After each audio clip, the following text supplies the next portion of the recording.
สาวโทบัดนี้มันจักโลเจ้านี่ละคือบัดวิถีชีวิตสาวลาวดำรงชีวิตแบบเดิมๆทุกคนเลยเบิ่งเส้นทางมันจะเป็นก้อนหินหลายเด้ฮอดเนาะประมาณ400 เมตรเนาะไกลลีได้ทุกคนเลยเบิ่งเส้นทางนี่มีผู้ใหญ่ใจดีจากฝั่งไทยขอบใจเด้อผู้ใหญ่ใจดีจากฝั่งไทยขอให้อายุดีมีแห้งขอให้ร่ำให้รวยพัฒนาสิ่งใดขอให้ได้สิ่งนั้นดีน้องอยากให้อายใส่น้ำมันรถใส่น้ำมันรถป้อทุกคนเลยน้องให้แถบ่น้องให้แท้มีน้ำจิตน้ำใจงามเลยทุกคนเลยน้องก็ให้บอมตาค่าน้ำมันรถอันนี้ก็คือเป็นเงินน้องเห็นอายกับจ้างค่าเหือบ่แล้วก็น้ำมันรถบ่น้องน้องเอาแถบ่แท้น้องไม่ได้ตัวบ่น้องบ่ได้ตัวน้องคือไฮไลท์แท้อายนี่นะคือใจดีแท้ซะโถย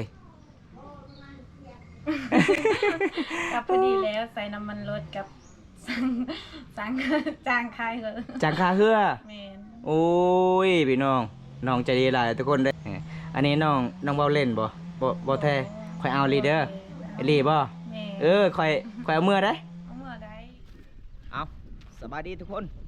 สบายดีบรรยากาศยามต้นเทียนทุกคนเลยมื้อนี้ไปเบิ่งวิถีชีวิตสาวโทไปตักน้ำอยู่ใสพี่น้องบรรยากาศยามต้นเที่ยงเด้มื้อนี้กับฝนฟ้าอากาศกับแดดแห้งหลายเลยทุกคนเลยเพราะว่าน้องก็เลยเตรียมไว้ไปตักน้ำไว้ยามฝนตกอีกพี่น้องช่วงนี้ก็ช่วงใกล้ฮอดหน้าฝนก็เลยน้องกะสิไปตักน้ำยังแรงเบิ่งพี่น้องกะสิเอากระตุกมาตักหลายๆเลยทุกคนจังได้กะติดตามสบายดีคุณสวยโดยสบายดีป้าติงโตงามเนาะวันนี้เนาะจนค่อยลืมว่าสาวโททุกคนอันนี้คือสินสุภามังกรเนาะนี่เนาะงามหลายเด้อทุกคนเลยอันนี้คือสาวโทหมู่บ้านแกงอะล่องสาวสวยประจำหมู่บ้านทุกคนเลยบรรยากาศยามต้นเที่ยงน้องก็ไปตั้งน้ำก็เลยมื้อเอิญได้เจอน้องอยู่เฮือนน้องไปน้องไปตั้งน้ำก็เลยไปตามที่วิถีชีวิตน้องๆหลายทุกคนมื้อนี้พี่น้องมื้อนี้ประมาณจักตุกจะเอามาตักหลายตุกอยู่เนาะมื้อนี้เนาะน่าสิหนักหลายเลยทุกคนเลยคันน้ำเบิดต้นแรงกับไปตักต้นแรงบ่อ๋อตอนนี้น้ำเบิดตอนบ่ายๆกับไปตักตอนบ่ายๆเนาะอย่างตอนเที่ยงโอ้มาเห็นผู้สาวงามมาอยากเฮาเลยบัดนี้ทุกคนเลยเอาพี่น้องเลยวันนี้ถ้าใครอยากเห็นวิถีชีวิตสาวโทคนสวยบำตาก็อัปเดตให้เต็มทีพี่น้องแต่หมู่บ้านจนหอดบ่อนน้ำทีน้องๆไปตักพี่น้องอยู่ไซบรรยากาศยามตอนเที่ยงทุกคนเลยเห็นบ่ บางคนหากมาถึงให้บางคนก็เลี้ยงแบะโอ้หมู่บ้านเจ้าเขาเจ้าบ่ได้ปล่อยเนาะแบะเนาะเขาเลี้ยงทุกคนเลยช่วงนี้ก็เขาเจ้าปลูกมันสำปะหลังลายเนาะพี่น้องบรรยากาศเขตชนบทหมู่บ้านสาวโทสิ่งนี้เจ้าตำเองปะไปกระตั้มทุกการแม่กระตั้มโอ้แต่เขาตำมันยากในหนึ่งเนาะเพื่อจะได้เฟื่องหนึ่งมาเป็นงานทุกคนเห็นบ่งามมาเลยทุกคนเลยสินสุดผามังกรคำไปนุ่งอยู่ประเทศไทยนี่โอ้คนแอมเบิ่งตลอดเลยได้ สีลายมันก็งามเด้สินหายากเด้ส่วนลายบ่มีเด้สินแบบนี้เด้ส่วนลายเด้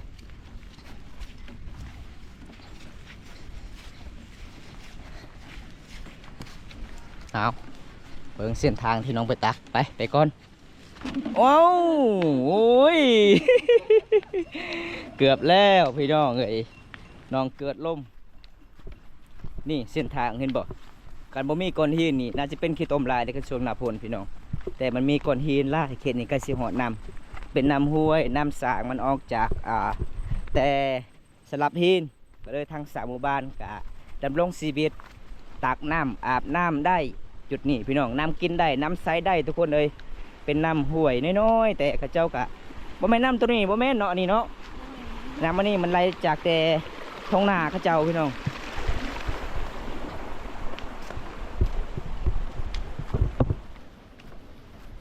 เอาสีฮอดแล้วเนาะบัดนี้เนาะสีฮอดแล้วทุกคนนี่น้องสาวโทรตั้งน้ำนี่สีฮอด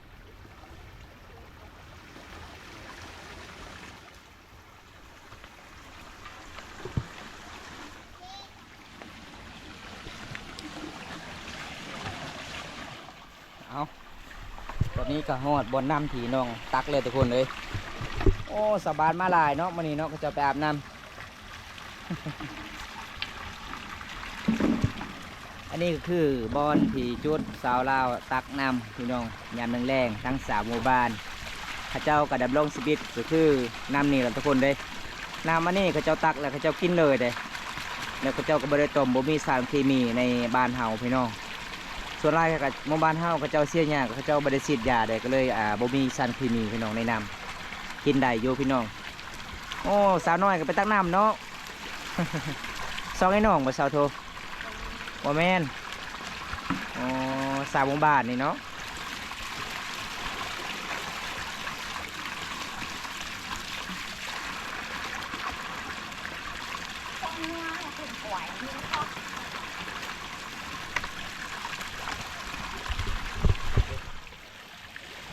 ใส่เลยบ่มีขี้พุ่นบ่เนาะบ่มีอ๋อพอได้คิดว่ามีขี้พุ่นหลายบ่มีเนาะพี่น้องเอ้ยนี่ละวิถีชีวิตสาวหมู่บ้านแกงอะลองพี่น้องอาจจะดำรงชีวิตก็คือน้ำนี่ละพี่น้องเลยมันมีสองท่อเลยคันหลายคนเขาเจ้ากลับมาแบ่งกันบางคนก็อาบทางน้ำบางคนก็อาบทางนี้พี่น้อง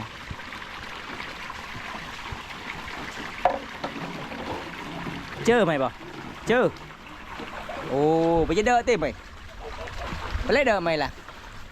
อันไหนเพิ่นไปตักน้ำเลยทุกคนเลยเห็นบ่เขตชนบทพี่น้องเชื่อเวียกอีพออีเม่อยู่เฮือนอยู่ศาลน้ำมันนี่กับมันไล่สู่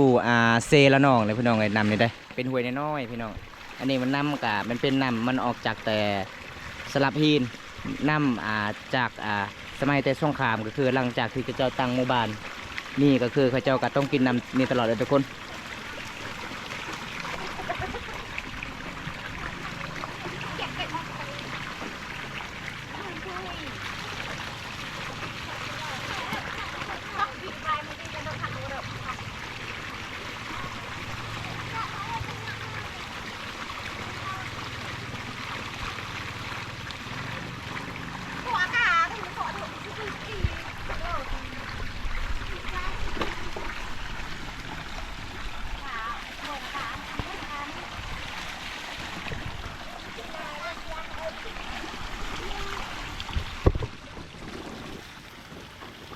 ใส่เลยเนาะ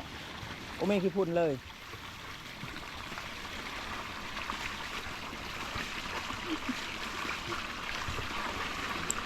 เมื่อไรเนาะสาวน้อยเจ้า สิกลับแล้วเพิ่นว่าเพิ่นหลังจากเพิ่นไปตักเพิ่นก็อาบไปเลยพี่น้องโอ้ทางนั้นมีมันน้ำเต่าเด้อทุกคนมีมันน้ำเต่าเด้อทางนั้นทุกคนเลย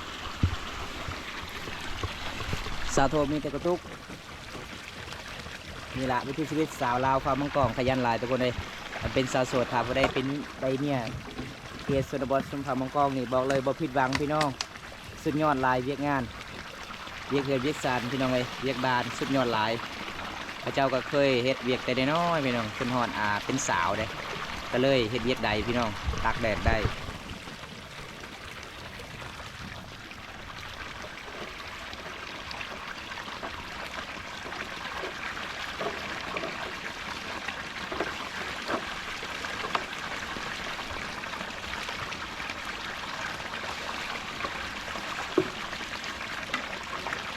แล้วเหรอปะโอ้ไหวเลยเนาะโอ้สาวหน่อยไปแล้วบัดนี้ต้องแต่งเอาไปก่อนไปทางนี้เลยเบิ้งมานำเต่าพี่น้องเลยเห็นบ่พี่น้องเขตชนบทแบบนี้เลยทุกคนเอาโอ้ยเส้นทางพี่น้องเลยเห็นบ่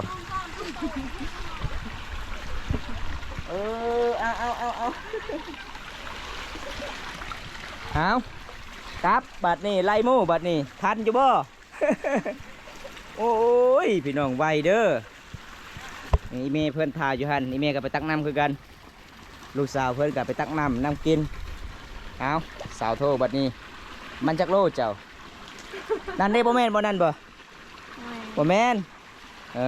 ก็เลยคิดว่าของเจ้าเบิดเอาครับบัดนี้ทุกคน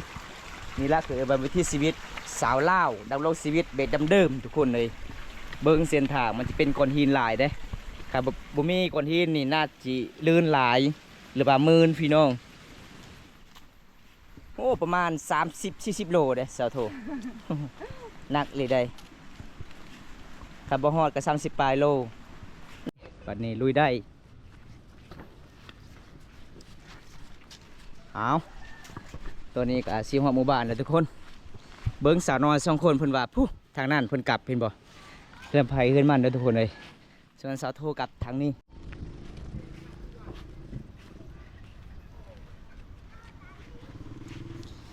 ฮอดเนาะประมาณ400ลักบ่แม่น400 400 เมตรเนาะไกลอีหลีได้ทุกคนเลยเบิ่งเส้นทางนี่เพื่อนสาวโททุกคนเลยสู้ชีวิตลีเดอร์พี่น้องสาวลาวพามังกรได้ถ้าผู้ใดเป็นเมียกับสาวลาวพามังกรนี่สุดยอดหลายทุกคนเลยขยันสุดๆพี่น้องเห็นเวียกบ้านเห็นบ่บรรยากาศในเขตชนบทหมู่บ้านแก่งอร่อยหลังจากตักน้ำแล้วเป็นเกเมื่อยเลยเอามักแตงมากินอีกพี่น้อง อากาศก็ร้อนเนาะมื้อนี้เนาะเมื่อยก็เมื่อยหลายเบิ่งพี่น้องเหือเต็มหน้าตาน้องเลยทุกคนเลยโอ้ยพี่น้องใจดีหลายทุกคนสาวโทคนสวยโอ้เอาเพิ่นก็สิย่ออีกมากินเห็นบ่ปกติแขกมาเยี่ยมมายามน้องก็คืออยู่จุดนี้ตลอดเลยทุกคนเห็นบ่เป็นห้องชาวโสดเลยนอนแล้วก็เวลาแขกมาเยี่ยมมายามก็คืออยู่จุดนี้ตลอดเลยทุกคนเลยมาเมื่อนี้ก็ต้องอยู่จุดเก่าแล้วพี่น้องเอ้ยเอาเพิ่นว่ามีมักแตงหวานหวานหวานอยู่บ่สาวโทฮะหวานบ่ยังบ่ฮู้อ๋อแกเมื่อยเนาะมื้อนี้เนาะ เมื่อยหลายตักน้ำข่อยเห็นเจ้าโอ้ยดำรงชีวิตตอนเป็นสาวโสดคันได้ผัวก็แบบนี้คือกันบ่คันหมู่บ้านที่บ่มีน้ำก็คือต้องไปตักแบบนี้เนาะอ๋อคันมีน้ำก็เจ้าขายไข่เนาะผัวมีเงินมีคำพอได้ซื้อน้ำกิน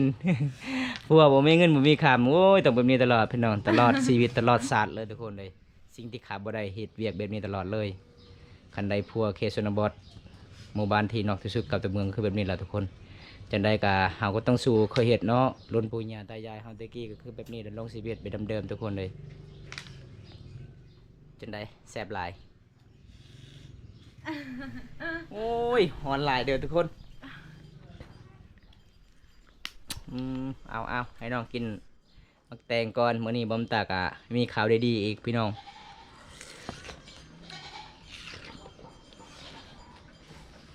มันเด็กเรียมไม่เสีย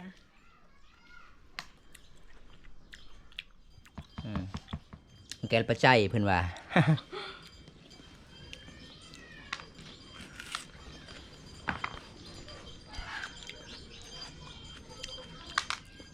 โอ้อิ่มเลยบ่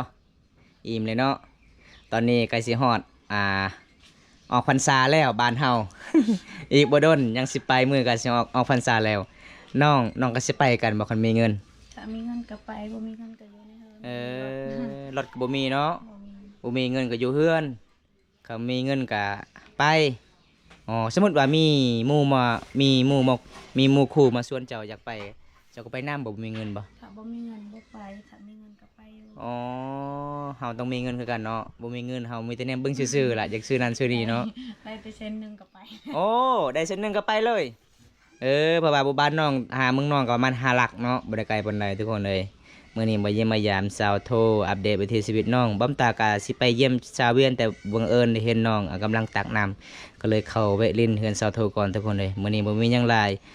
มีข่าวดีๆมีผู้ใหญ่ใจดีจากฝั่งไทยช่วยน้องโทให้ซื้อสบู่แล้วก็ผ้าเช็ดโตวเนาะเจ้ายังบ่มีเนาะยังบ่มีเลยทุกคนเลย เห็นน้องไปตักน้ำแล้วก็ผู้ใหญ่ใจดีก็เป็นน่าสงสารน้องหลายพี่น้องอันนี้เป็นเงินผู้ใหญ่ใจดีผากมาเด้อเอา 1,000 บาทนำลงเบิงน้องครบอยู่บ่ ครบแล้ว 600,000 กีบเพราะว่าเขาเจ้าตัดทางบัญชีทางร้าน50บาทเป็นยังไงสิได้ไปชงเฮืออะไรบัดนี้อ๋อ เพื่อสิได้ใส่น้ำมันรถ อ๋อสิได้ใส่น้ำมันลงเลยเนาะภาษีจ้างค่าเฮือบักอีกเนาะกลับไปกลับมาก็ตกเป็นแสนทุกคนเลยช่วงนี้ก็ช่วงน้ำมันใหญ่น้องก็เลย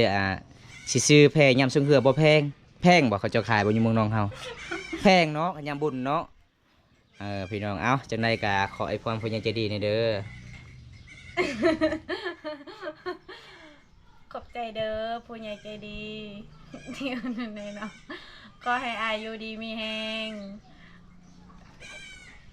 ขอให้ร่ำให้รวยขอขอให้อาย อายุมันคนยืน ขอให้อายไหนขอบใจเด้อผู้ใหญ่ใจดีจากฝั่งไทยขอให้อายุดีมีแฮงขอให้ร่ำให้รวยปรารถนาสิ่งใดขอให้ได้สิ่งนั้น ขอให้อายได้เงิน ขอให้อายได้เงิน กลับคืน กลับคืน ร้อยเท่าพันเท่า พันเท่า นี่ประมาณจากมือน้องใส่เงินประมาณ600,000กีบนี่นะมันจากมือจึงเบิด กะน้องซื้อเขาวกับประมาณเขาหนึงกับ เออกันข้าวก็ได้ซอบหนึงเนาะ แม่น อันนี้น้องก็สบู่ก็เบิดเลยเนาะ เบิด ก็แป้งสิทาก็เบิดเน็ตก็เบิดซื้อ แบกโทรศัพท์ก็ตายแล้ว โอ้แบตโทรศัพท์ก็ตายแล้วไอโฟนเจ้านะ แม่น โอ้สมพอก็เห็นมาเมื่อใดเจ้าก็บ่ได้ในโฟนเลยเนาะเล่นแต่ Android เก่าๆคือเก่าพี่น้องเอ้ย แต่ว่ามันแพงแบกมันก็800,000ก็ 800,000กีบเงินบ่พอนี่เนาะ บ่พอ เอาอยากซื้อหลายแนวเนาะอยากซื้อผ้าเช็ดตัวอาบน้ำแน่พี่น้องส่วนหลายน้องก็ไปอาบน้ำมีแต่ผ้าทุ่งพี่น้องแล้วก็กระทาสบู่เนาะมัเท่านั้นพี่น้องเขียชนบทพี่น้องเอ้ยมื้อนี้บ่มีหยังหลายใบยามายามสาวโทถึงเงินถึงศาลทุกคนเลยน้องก็น่าฮักหลายใจก็ดีคนก็งามคนก็ขยันพี่น้องช่วยเวียกไอ้พ่อไอ้แม่อยู่ทั้งพุ่นก็คือไอ้พ่อเพิ่นเลยกำลังกินอาหารหน่อไม้บ่มีอาหารเพิ่นบ่า หากนมาฮูดเข้าให้เนาะเจ้าหากนมาคือกันบ่ แม่น อืมเป็นยังไงรู้สึกหลังจากได้เงินแล้ว ดีใจปะจักเปอร์เซ็นต์ 200 200เลยโดนเลยเนาะบ่ได้เงินเนาะ แม่น โดนแล้วพี่น้องเอ้ยหลังจากที่บ่าวมันตาไปสะพานบุญตอนนั้นน้องก็บ่ได้จับเงินเลยบ่มีเงินบ่มีคามอยากซื้อสบู่อยากเปลี่ยนแบตโทรศัพท์แบตโทรศัพท์ก็ถึกโทรศัพท์ปลอมอีกเนาะซื้อเนาะโอ้ยพี่น้องเอ้ยสิได้เงินอีหลีพี่น้อง บ่ได้เลย เล่นบ่ได้เลยน้องก็บ่ฮู้จักชื่อเนาะน้องก็บ่เคยได้ iPhone พี่น้องเอ้ยเพราะว่าบอมตากับคาเวียกแน่มื้อนั้นกับบอมตาบ่คาเวียกบอมตาก็ไปซื้อให้แต่บอมตาคาเวียกก็เลยน้องก็พาสามหมู่บ้านไปซื้อให้บ่ อ่าน อ๋ออายก็บ่ฮู้คือกันว่าของปลอมของแท้เนาะ แม่น เพราะว่าเห็นกระเจ้าขายอยู่ห้านงามก็ซื้อเลย นี่ทุกคนเด้มื้อนี้มาเยี่ยมมายามสาวโทก็บ่มีหยังหลายสิพา FC เด้ครับชมตามติดวิถีชีวิตน้องก็ประมาณซั่นนี้ล่ะพี่น้องเคสชนบทสาวลาวบ้านเฮาก็ใจดีเด้อทุกคน เห็นทางใดก็แขกมาเยี่ยมมายามก็เขาเจ้าก็ทักทายเด้อพี่น้องบอกขี้คุยมีหยังก็กินน้ำกัน มีหยังก็ย่อให้กินทุกคนเนี่ยมันเป็นตามประเพณีที่12ของ14อันนี้คือสินชุมพามังกรนะทุกคนถ้าผู้ได้มีเมียเขตชุมพามังกรก็คือต้องมีสินชุมพามังกรได้ราคาแพงเนาะหอดล้านปลายบ่ แม่น หอดล้านปลายเลยพี่น้องแต่ตั้มมันก็ยากเลยพี่น้องเพื่อนนึงก็ประมาณจักเดือนจึงสุด คันบ่ได้ต่ำก็ประมาณ 2-3 เดือน เป๋าพี่น้องเอ้ย แต่ว่าคันต่ำตลอดก็บ่ฮอด2 เดือน บ่ฮอด2 เดือนเนาะ มัก็ได้ดือหง อ๋อเมื่อนี้อายบ่มีหยังหลายเด้อมาเยี่ยมมายามเจ้าอายก็สิกลับเพื่อนกลับศาลละเพราะว่าบอมตาก็อัปเดตวิถีชีวิตน้องโดนๆเทื่อนึงเพราะว่า FC หลายๆคนให้บอมตาไปไล่สดแน่แล้วก็ไปท้ายเจ้าตักน้ำอยู่ใส่เพราะว่า FC ก็โดนแล้วบ่ได้เห็นเจ้าเกี่ยวกับตักน้ำเนาะ ส่วนหลายบอมตาไปก็มีแต่ถ่ายวิถีชีวิตน้องเฮ็ดกินทุกคนแล้วก็น้องอาบน้ำเนาะส่วนหลายเนาะทุกคนเลยจังไดบอมตาก็สิกลับกันเด้อน้องเด้อ นี่เด้อตอนนี้ไอ้ขอกลับกันเด้อน้องเด้อ โดยอย่ามาไว้ ฮะมันยังอย่าพาว พอดีเงินที่น้องอยากให้อายใส่น้ำมันรถ ใส่น้ำมันรถ แม่น ปอทุกคนเลย น้องให้แถ่บ่น้อง ให้แท้มากระ ป้า เซ็น เบิ่งเลยทุกคน นี่ให้น้อง600,000กีบบัดน้องก็มีน้ำจิตน้ำใจงามเลยทุกคนเลยน้องก็ให้บอมตาค่าน้ำมันรถอันนี้ก็คือเป็นเงินน้องเห็นไอ้ายก็จ้างค่าเหือบ่แล้วก็น้ำมันรถบ่น้องน้องเอาแถ่บ่ บ่แท้ น้องบ่ได้ตัวบ่น้อง บ่ได้ตัว โอ้เงินบ่หลายน้องคือไฮไลท์แท้อายนี่นะคือใจดีแท้ซะโถย กับพอดีแล้วใส่น้ำมันรถกับสั่งจางคายเหอะ จังค่าเฮือ แม่น โอ้ยพี่น้องใจดีหลายทุกคนเลยเห็นบ่สาวลาวเขตหมู่บ้านนี่บ่บำตาไปเยี่ยมไปยามตอนนั้นก็คือ มีสาวเพอสาวเวกแล้วก็สาวโทพี่น้อง อันนี้ก็คือน้ำจิตน้ำใจสาวโทเด้เพิ่นให้ค่าน้ำมันรถแล้วก็จ้างค่าเฮืออีกเพราะว่าน้องก็เห็นบ่บำตามาเยี่ยมไปยามตลอด ก็เลยน้องก็เป็นน่าสงสาร แต่ว่ามันตากะเป็นน่าสงสารน้องอยู่พี่น้องเอ้ยอันนี้น้องเว้าเล่นบ่แท้ข่อยเอาลีเด้อไอ้ลีบ่ แม่ ข่อยเอาเมื่อได้ เอาเมื่อใดน้องก็ให้แท้ โอ้ยพี่น้องเอ้ยกะเป็นน่าสงสาร น้องก็อยากให้หลายกว่านี้อีกแต่ว่า เจ้าคือบ่ให้ลายเลยฮะ ว่าสิเวลาเขาเฮ็ดผลงาน เอามื้อนี้อ้ายก็บ่เอาเด้ออันนี้ก็เป็นเงินที่ให้น้องซื้อเกลือซื้อเป็นนัวซอยเวียกไอ้พ่อไอ้แม่แล้วก็เหลือแต่อันนั้นก็ให้พ่อไอ้แม่ซื้อข้าวเด้อเอา เอาโลด บ่เอา ต้องให้อายใส่น้ำมันโลด บ่มื้อหน้าอีกก็สิเอามื้อหน้าอีก เอาขอขอบใจหลายที่เป็นห่วงอ้ายเด้อน้องเด้อน้องใจะดีหลายทุกคนเลยยอมรับว่าสาวโทใจะดีหลายพี่น้องน้องก็ให้เห็นบ่าวบุญตามาเยี่ยมมายามตลอดน้องก็มีน้ำจิตน้ำใจให้บ่าวบุญตาอีก 100,000บ่แม่นง่ายทุกคนเลยคันไปเฮ็ดงานนี่ก็ประมาณ2มื้อเนาะ น้องก็ให้แท้ ขอบใจหลายขอบใจหลายเด้อที่เป็นห่วงอ้ายเมื่อหน้าบ่เวทอีก คันน้องสิเอาผัวนี่ค่อยสิเอาเบิดเงินนะ ตอนนี้น้องยังโสดบ่มีเงินบ่มีคำสิใส่บ่มตาก็บ่กล้าเอาล่ะบ่มตาก็มีเงินคือกันใส่น้ำมันรถเพื่อการเดินทางบ่มตามื้อนี้ก็ดีใจนำผู้ใหญ่ใจดีมาบ่มตามาสะพานบุญให้จะได้อายขอกราบกันเด้อน้องเด้อคลิปนี้จบไว้ที่นี่ก่อนทุกคนเลยคลิปหน้าถ้าไปได้เฮาชมคลิปนี้แล้วก็ฝากกดไลค์กดแชร์กดติดตามในเด้อทุกคนฝากเป็นกำลังใจให้บ่มตาแล้วก็สาวโทเฮ็ดคลิปตอนต่อไปพี่น้องสาวโทใจะดีหลายทุกคนเลย แม่น้องอยากเป็นคนดัง อยากเป็นคนดังคือกันเนาะ แม่น เพราะว่ามีหลายๆคนบอกว่าเฮาเป็นคนผีบาเฮ็ดคลิปบ่แม่นเนาะ เฮาก็คนที่บ่ฮู้จักคนที่บ่ได้เรียนหนังสือเขาเจ้าเว้าเฮาก็เบาๆตากับชาวโทก็ว่าเป็นคนผีบ้าแล้วก็เป็นคนที่บ่เต็มทุกคนเฮาก็บ่ถือสาเนาะชาวบ้านสิว่าจังใดก็ว่าทุกคนเฮาก็เฮ็ดก็เกี่ยวกับคลิปนี่ล่ะพี่น้องเพราะว่าบอมตาก็บ่ได้ไปทางใดก็ไปเยี่ยมพยายามน้องคือเก่าส่วนหลายบอมตาก็มีนางเอกหลายๆ ส่วนหลายบอมตาก็มีนางเอกหลายๆคนทุกคนไปเยี่ยมไปยามบางมื้อก็ไปเยี่ยมไปยามสาวเวียแน่บางมื้อก็ไปเยี่ยมไปยามหลายๆหมู่บ้านทุกคนเด้เพราะว่าทางใดก็ฮักแพงกันเบิดพี่น้องมีผู้ใหญ่ใจดีทางใดก็ให้บอมตาไปสะพานบอมตาก็ต้องไปพี่น้องเอ้ยจังใดบอมตาก็สิปิดไว้ส่ำนี้ก่อนสิจุไว้เท่านี้ก่อนคลิปนี้คลิปหน้าพบพอกันไหมขอกล่าวคำว่าสบายดีเด้อบ๊ายบาย